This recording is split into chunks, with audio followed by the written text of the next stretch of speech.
Soy Valentín Paz Andrade, nací en Pontevedra el 23 de abril de 1898 en el seno de una familia acomodada, siendo el primogénito de 3 hermanos.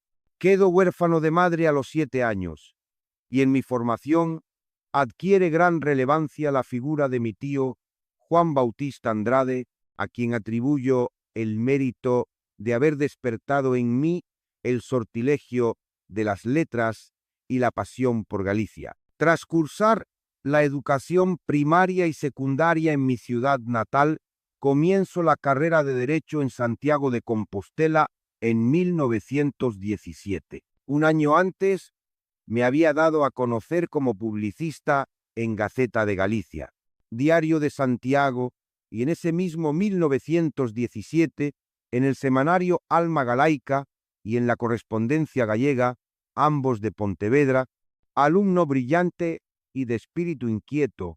Durante mi etapa universitaria me inicio en el ejercicio de la política, ámbito al que me sentiré inclinado toda mi vida y en el que desempeñaré papeles de notable entidad y liderazgo durante las décadas de 1920 y 1930, siempre dentro de los postulados ideológicos del nacionalismo, el autonomismo y el republicanismo democrático. En mayo de 1921 termino la carrera y en julio soy reclutado para ir a la Guerra del Rif. Desde África envío artículos que publico en el noroeste de A Coruña, eximido de las obligaciones militares en febrero de 1922, me establezco en Vigo, donde seré uno de los principales artífices de la salida a las calles, el 25 de julio, de Galicia. Diario de Vigo, considerado uno de los grandes hitos en la historia del periodismo gallego. Como director, doy cabida en sus páginas a colaboraciones de personalidades de la cultura y la política galleguistas, así como propias, con las que pretendo tanto difundir dicho ideario como influir en su conformación teórica y estratégica. Desde el establecimiento de la dictadura de Primo de Rivera, en septiembre de 1923, el periódico sufre un intenso acoso que culmina con su desaparición en septiembre de 1926.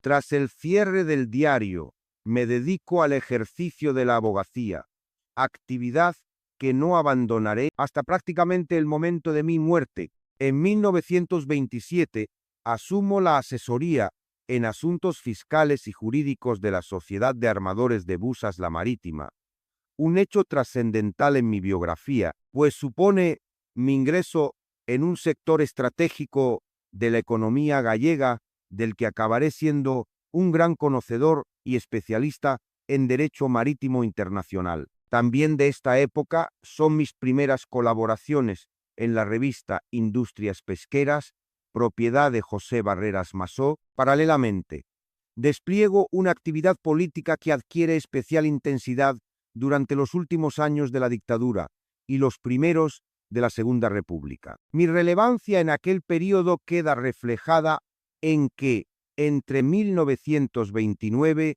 y 1932 soy protagonista casi siempre junto a Alfonso Daniel Rodríguez Castelao, a quien conocí en 1919 en los principales eventos del republicanismo y nacionalismo gallegos, como la fundación del Partido Galeguista en 1931, formación a la que representaré en 2 convocatorias electorales. Sin embargo, viviré un progresivo distanciamiento del partido liderado por Castelao, que culmina cuando me presento en las elecciones de febrero de 1936 como candidato del Partido de Centro Democrático de Manuel Portela Valladares. La sublevación militar de julio de 1936 me sorprende en Vigo, donde vivo los primeros días con ánimo inquieto. Aún así, participo en el salvamento de los galleguistas Ramón Martínez López y José Núñez Búa, quienes logran eludir la represión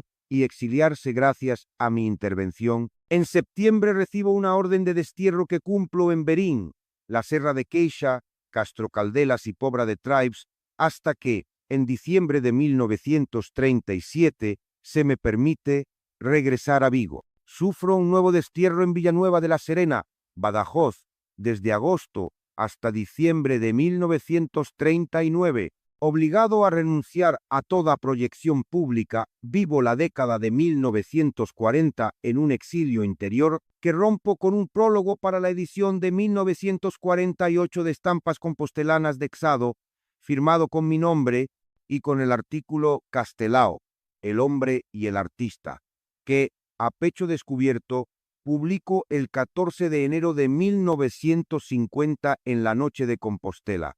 En la década de 1950 retorno a una actividad acorde con mi espíritu. En 1950 viajo a Argentina para participar en las jornadas patrióticas del Centro Galego de Buenos Aires, donde contacto con exiliados. Esta relación se intensifica al ingresar en 1950 y uno en la FAO como asesor pesquero, gracias a Viviano Fernández Osorio Tafal.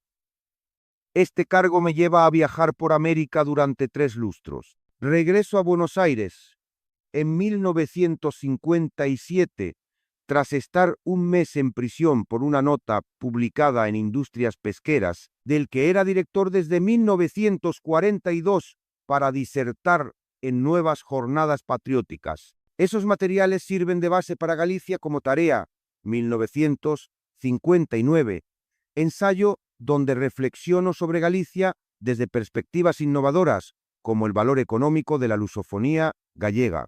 A este seguirán otros, como La Anunciación de Valle Inclán, 1967, Marginación de Galicia, 1970, A Galecidade na obra de Guimarães Rosa, 1978, Mi discurso de ingreso en la Real Academia Galega, o la biografía Castelao na luz y na sombra, 1982. También fui poeta, faceta en la que me di a conocer tardíamente con la elegía por la muerte de Castelao.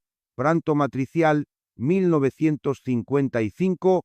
Posteriormente publiqué Sementeira do Vento, 1968, y Cenchaves de Sombra, 1979.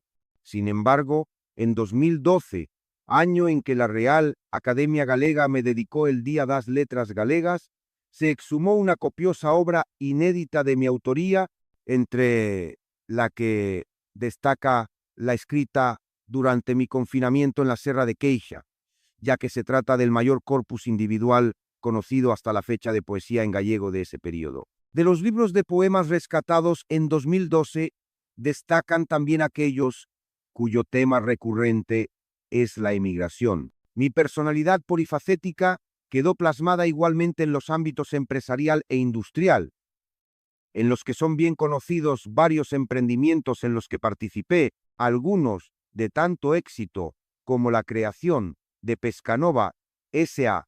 en 1960. En la década de 1970 retomé la actividad política. Formé parte de la Xunta Democrática de Galicia, representé a Galicia en la Comisión Negociadora de la Oposición Democrática, fui elegido senador y, con un discurso muy aplaudido, cerré la multitudinaria manifestación celebrada en Vigo el 4 de diciembre de 1977 bajo el lema Galicia por la autonomía. Morí el 19 de mayo de 1987 en la clínica Nuestra Señora de Fátima en Vigo a los 89 años de edad debido a una dolencia cardiovascular. Mis restos fueron sepultados en el cementerio parroquial de Lérez, en Pontevedra. Mi vida y obra son testimonio de un compromiso inquebrantable con Galicia, destacando en múltiples facetas y dejando un legado perdurable en la historia gallega. Mi amor por esta tierra, mi compromiso con su desarrollo y mi lucha por su identidad permanecen en la memoria de quienes comparten mi pasión por nuestra cultura y nuestro futuro.